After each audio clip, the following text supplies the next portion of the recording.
Nas. Artinya Sebaik-baik manusia adalah orang yang bermanfaat bagi orang banyak. Itulah pokoknya. Itulah ya. Artinya intinya itulah bro ya. siap. Jadi seperti itu.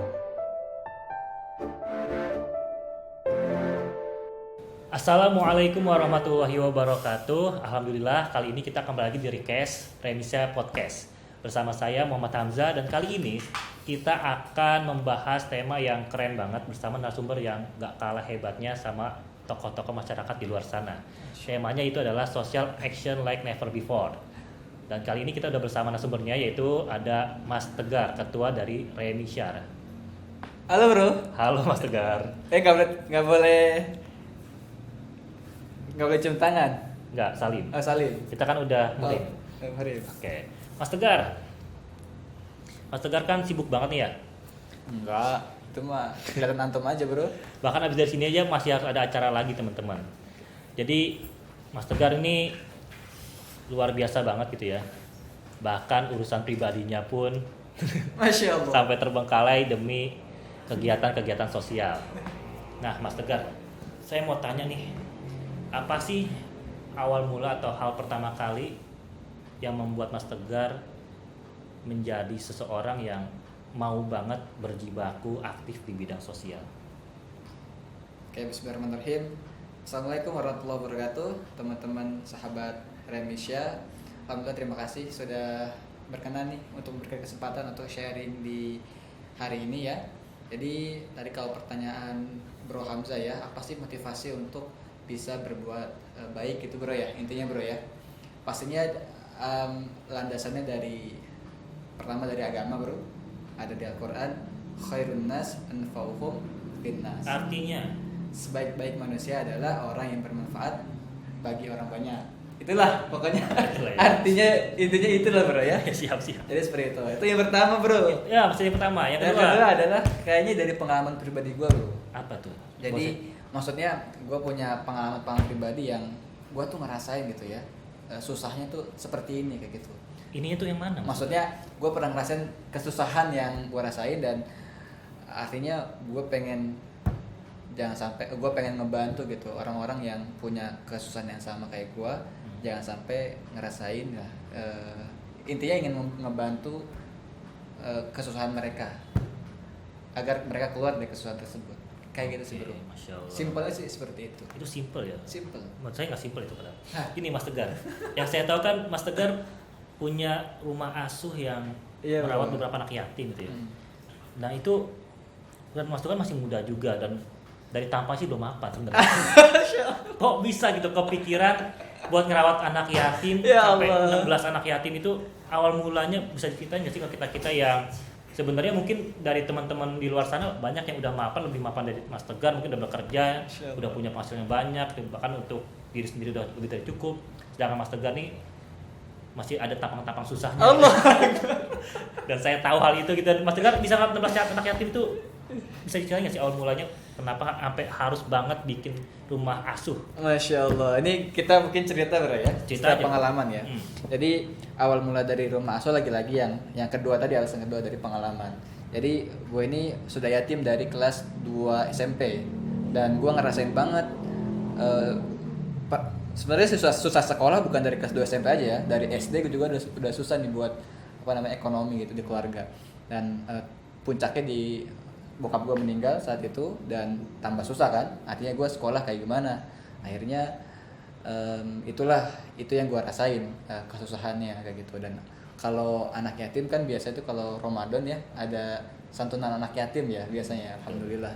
Dan saat itu ada donatur yang bilang ke gue gitu, "Dek, nggak apa-apa hari ini kamu ibu santunin, tapi di lain hari kamu harus nyantunin yang seperti ibu lakukan, atau kamu harus lakuin yang ibu lakukan." Dan perkataan si ibu itu yang ngebekas di hati gue sampai sekarang, dan jadi motivasi gitu. Di saat itu ya gue bilang di dalam hati gue waktu kecil tuh bro, waktu kelas 2 SMP, gue harus bisa nih ngebantu orang banyak, gue harus bisa yang ibu itu lakukan. Jadi seperti itu bro, motivasinya ya awalnya. Dan setelah itu SMP alhamdulillah dengan berbagai cara gitu kan. SMP alhamdulillah bisa biaya sendiri tuh SMP bro sekolah. Terus juga gue SMK gue juga biaya sendiri tuh dari awal sampai dengan akhir. Saat itu gue diasuh bro, diasuh sama direksi salah satu perusahaan BUMN di Indonesia. Dan gue kesana dan di sana gue belajar banyak. Tapi memang perih banget sih bro. Perihnya. Tinggal di rumah orang, ya ngerjakan pekerjaan rumah sana lah ya. Bangun dini hari, terus tidur malam banget. Kayak gitu setiap hari gitu bro. Terus juga tekanan batin bro. Namanya maksudnya asuh tuh di rumah asuh tuh ya bukan dibaik-baikin, enggak. Tapi alhamdulillahnya gue bersyukur banget gue dapat pelajaran. Bapak dan ibu itu ngasih banyak banget pelajaran buat gue kayak itu di sana. Gue dibiayain sekolahnya, tapi gue harus kasih feedback ke mereka sesuatu hal kayak gitu kan, ngurus rumahnya, nyapu, ngepel dan lain. Pokoknya lah, artinya teman-teman gue mungkin kalau misalnya waktu sekolah gitu ya, ngelihat gue datang ke sekolah udah capek bro. Ya dari dini hari sudah beraktivitas kan, sudah nyapu, ngepel, nyuci dan lain, masak dan lain lah. Terus pas sampai sekolah ya udah capek banget. Terus juga setelah pulang sekolah juga harus ada aktivitas lagi di rumah kayak gitu. Nah intinya kayak gitulah. Itu pengalaman banget dan artinya gue diasuh lah saat itu. Dapat banyak banget pelajaran dan gue terima kasih banget nih buat ibu dan bapak asuh gue, karena berkat mereka lah mungkin bisa nempak mental gue sampai saat ini gitu. Dan akhirnya setelah gue lulus sekolah mulailah tuh gue bro mendirikan rumah asuh, namanya Rumah Asuh Tegar Insani. Sekarang sudah dirubah jadi Rumah Asuh Insan Qur'ani kayak gitu. Jadi lulus SMK ternyata. Lulus SMK bro, gue diriin langsung. Awal motivasinya pas 2 SMP. Betul. Pas 2 SMP. 2 SMP bro. Lu ngapain 2 SMP? Gue masih mikir buat beli HP doang. Kalau juga langsung buat rumah asuh lu udah kepikiran dari 2 SMP. HP Syahidaya ya. 2 SMP itu ya. Enggak, deng. Gue udah Sony, gue udah keren. Oh, insyaallah. Sombong ya. Sombong ya, masa perlu. Dan ternyata setelah SMK langsung tercapai tuh Rumah Asuh Insan Qur'ani. Iya, Rumah Asuh Tegar Insani dulu. Nah, ini unik nih menurut saya. SMK masih dalam status yang masih yatim juga ya kan? Iya. Dan baru lulus belum tentu ada pekerjaannya, untuk diri sendiri masih susah, baru banget numpang atau diasuh sama orang lain, tapi udah buat rumah asuh. Itu kegilaan macam apa itu mas? Itu orang normal nggak akan terpikir untuk melakukan itu sebenarnya mas. Berlebihan itu kataan. Seperti anda bukan manusia ya. Lebay. Nih ceritain dong kok bisa gitu, dan sampai berjalan sekarang udah sampai 16 tuh apa aja sih kok bisa berjalan? Kok bisa loh? Itu nggak nyambung sebenarnya kan kalau dilogikain kan? Iya. Makanya gitu bro. Kan gue mulai dari satu anak ya kan, satu anak. Nah anak pertama yang gue asuh tuh, yang gue biayain sekolah, yang alhamdulillah sudah lulus bro sekarang. Sudah lulus dari sekolahnya. kuliah. SMK. Dia nggak ngelanjutin kuliah, dia mau kerja karena dia mau ngebantu keluarganya. Dan alhamdulillah tujuannya memang gue tuh ngedirin rumah asuh ingin ngebuat anak-anak ini yang tadinya mustahik menjadi muzaki. Dan alhamdulillah yang pertama itu sudah menjadi muzaki. Dia sudah bisa diberi, betul. Sekarang dia sudah memberi bro, dan juga sudah bisa ngebantu keluarganya karena dia sudah bekerja kayak gitu. Nah itu memang tujuan besarnya dari satu anak, 2 anak sampai 16 anak. Terus bisa atau enggak gini bro. Nanti lu kenal juga lah pokoknya. Anda pernah dengar kata Ustadz Randy lah, Ustadz Randy. Oh Kang Randy. Kang Randy. Ustadz Randy sekarang memang Ustadz Randy ya. Gimana? Jadi kebaikan itu digulirkan aja bro. Digulirkan. Kayak snowballing gitu ya. Jadi kalau misalnya kita mau ngebuat kebaikan, ya udah gulirin aja dulu. Nanti pertolongan Allah akan datang. Dan gue pun begitu bro. Jadi gue misalnya nih, kan pasti kan dari pribadi dulu kan, pribadi. Lama-lama banyak donatur yang secara gue nggak coba lu pernah lihat, kita kan kontak-kontakan ya, lu follow gue follow lu gitu. Artinya lu bisa ngelihat story gue. Sering nggak sih gue update tentang rumah asuh? Kan nggak pernah. Jarang ya. Tapi subhanallah donatur datang aja gitu. Ada aja yang membantu, nih gar buat anak asuh, nih gar buat anak asuh. Kayak gitu, artinya kebaikan itu digulirkan aja dulu, nanti Allah yang akan datangin pertolongan. Kayak gitu. Masya Allah. Jadi jangan ditunggu siap, Tapi siapkan aja dulu, nanti siap sendirinya gitu. Betul. Masya Allah. Betul. Itu kata-kata dari siapa ya? Keren juga kan? Mas Tegar nih. Yo, Kan sempat viral juga tuh yang kemarin. Apa tuh? Mas Tegar lakuin tuh ya. yang mana tuh? Yang itulah ngasih Gojek. Oh iya iya Ngasih iya. Gojek, mesen di Gojek tapi makanannya buat Gojeknya. Iya iya bener. Dan banyak yang ngikutin ternyata. Iya, iya. Sampai cukup viral di status WhatsApp gue doang sih. Iya. Banyak yang ngelakuin, teman-teman banyak yang ngelakuin juga gitu.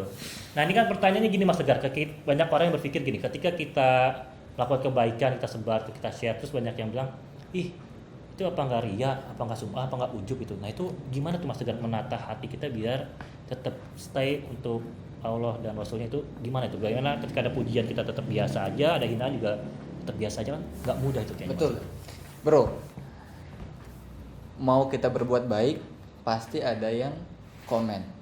Mau kita berbuat buruk ada juga yang komen. Jadi pertama kita harus luruskan dulu niat kita. Pastinya kita harus luruskan niatnya ke Allah gitu ya. Pasti kalau misalnya kita niat kita sudah ke Allah, mau ada yang komen kah, mau ada yang muji kah, mau ada yang nggak ada yang memuji kah, ya pasti kita lilah-lilah aja, enteng-enteng aja kayak gitu bro. Dan yang kedua adalah ini bro, hal yang penting. Apa tuh? Jangan sampai nih kebaikan itu kalah viral sama kejelekan bro. Masya Allah, itu dicatat. Catat bro, catat. Jangan sampai kebaikan itu kalah viral sama kejelekan, karena kita tidak mau memviralkan kebaikan-kebaikan. Ya nggak sih? Masalah hati itu urusan kita sendiri sama Allah. Artinya kita ikhtiar ya Allah, luruskan hati kita agar jangan sampai ria, pengen dipuji. Tapi kebaikan itu harus kita sebarkan bro, karena kalau misalnya kebaikan tidak kita sebarkan, ya nanti malah keburukan yang akan naik ya nggak sih? Betul. Kayak gitu bro. Kita ini harus ada amal juga yang disembunyikan. Jadi juga kan ada riwayat ya, sebaik-baik amal adalah tangan kanan memberi ya. Tangan memberi, tangan kiri nggak tahu. Artinya tetap kita harus ada amal-amal yang harus kita sembunyikan, yang tidak perlu diumbar. Kayak gitu. Artinya seimbang. Kita memviralkan kebaikan, tapi tetap juga ada kebaikan-kebaikan yang kita keep buat kita sama Allah aja. Masya Allah. Mas Tegar, ini saya penasaran nih. Ada nggak sih satu kejadian yang membuat Mas Tegar itu menjadi atau melakukan sesuatu kebaikan yang berdasarkan kejadian itu gitu, kejadian yang mungkin membuat Mas Tegar jadi ternyata hal ini nih belum dilakukan orang ya, ternyata hal ini nih masih kurang yang di sini sampai saya harus melakukan aktivitas sosial atau kebaikan di hal itu. Ya, kalau itu pernah bro. Apa itu? Pernah. Ya artinya kebaikan itu teman-teman banyak hal. Kebaikan itu bisa kita lakukan dengan banyak hal. Artinya banyak sedekah atau kebaikan-kebaikan kreatif yang bisa kita lakukan kayak gitu. Contohnya? By case misalnya dari pengalaman pribadi. Contohnya waktu itu gua coba gerakan sendal wudu namanya. Sendal wudu, apa tuh sendal wudu? Ini contoh kecil aja ya, sedekah yang kita ketemukan dalam kehidupan sehari-hari. Gerakan sendal wudu. Jadi saat itu gua lagi sholat, tempat wudunya sama tempat musolahnya itu agak berjauhan bro. Jauh. Artinya aneh harus jalan dulu tuh dari tempat wudhu ke tempat ibadahnya, dan jalan itu kotor. Akhirnya yang buat musolahnya itu jadi kotor karena ya becek kan. Betul. Karena nggak ada sendal. Saat itu kita semua pakai sepatu kayak gitu. Nah akhirnya ini ladang amal nih. Dan itu udah mic dari tadi astagfirullah. Ladang amal kayaknya banyak juga nih case seperti ini. Akhirnya gue buat lah tuh gerakan sendal wudu, gue taruhin sendal wudu, dan lagi-lagi kayak gitu bro, viralkan kebaikan. Hari gue ngajak teman-teman kampus, teman-teman followers gue ya kan. Sampai berapa banyak tuh? Gue lupa, tapi mungkin sudah ratusan pasang. Masya Allah. Sudah tersebar. Jadi gue sebar 2 bro, Yang pertama yang mau donasi, yang kedua yang butuh sendal. Kan mungkin demand and supply. Iya benar. Kan ada juga musola-musola yang nggak butuh sendal kan, tapi juga banyak yang masjid atau musola tempat ibadah yang butuh sendal wudu. Itu salah satunya bro ya. Itu satu teman-teman sedekah kreatif yang bisa kita lakukan. Artinya banyak hal lah. Bayangkan teman-teman ya, kalau misalkan teman-teman cuma beli atau sedekah sendiri aja tanpa ngajak yang lain mungkin cuma 2 pasang sendal atau 5 pasang sendal paling banyak kali ya. Iya. Dan untuk satu masjid. Tapi kalau ngajak yang lain bisa ratusan pasang sendal dan langsung banyak yang terbantu gitu. Betul ya. banget. Masya Allah. Itu bersih banget itu pintu. Oke Mas Tegar nih untuk di sesi terakhir karena kita udah mau. Cepet banget. Yang lama buka. dong. Enggak, sebentar aja jangan lama. Nih apa sih ini? Apa ya? Ada nggak sih suatu kalimat atau motivasi yang bisa teman-teman di rumah bawa untuk melakukan hal yang kurang lebih serupa lah dengan Mas Tegar, yang kata-kata itu Mas Tegar bawa sampai hari ini dalam melakukan berbagai aktivitas sosial yang banyak banget tadi Mas Tegar salah satu udah sebutin. Yang pertama tadi bro, jadi pegangan gua banget itu. Apa? Khairun nas anfa'uhum linnas. Khairun nas. Karena itu jadi pegangan gua banget. Sebaik-baik manusia adalah orang yang paling bermanfaat bagi orang lain. Terus juga berat bizi zaroh kebaikan kita itu ya, yang kita lakukan itu pasti ada nilainya di sisi Allah. Betul. Itu. Yang ketiga adalah Kedua, kebaikan itu tidak ada yang tidak boleh. Maksudnya kebaikan itu harus terus menerus bro. Kebaikan harus terus menerus. Betul. Karena contoh sholat bro. Sholat gimana tuh? Kalau misalnya enteng lakuin sekali doang kan boleh apa kagak? Kan nggak boleh ya. Nggak baik. Ya nggak baik kan. Artinya kebaikan itu harus terus menerus sampai kita nggak sadar melakukan kebaikan. Karena itu sudah jadi kebiasaan kita. Jadi saking udah seringnya kita nggak sadar kalau kita lagi berbuat baik. Masya Allah. Dan siapa yang menanam padi pasti akan dapat rumput bro. Okay. Namun siapa yang menanam rumput belum tentu atau tidak akan dapat padi.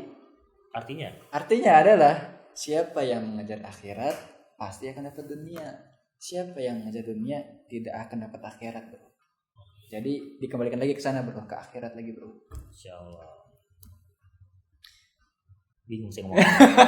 Saking saya nggak sadar ini kata-kata keluar dari Mas Tegar, saya speechless jadi Masya Allah. Ternyata Mas Tegar setegar ini ya, seluar biasa ini, Masya Allah. Dan jangan lupa tadi hashtagnya apa? Jangan sampai kebaikan benar. kalah viral sama keburukan. Itu jadi hashtag ya teman-teman. Hashtag ya teman-teman, catat. Jangan sampai kebaikan kalah viral sama keburukan.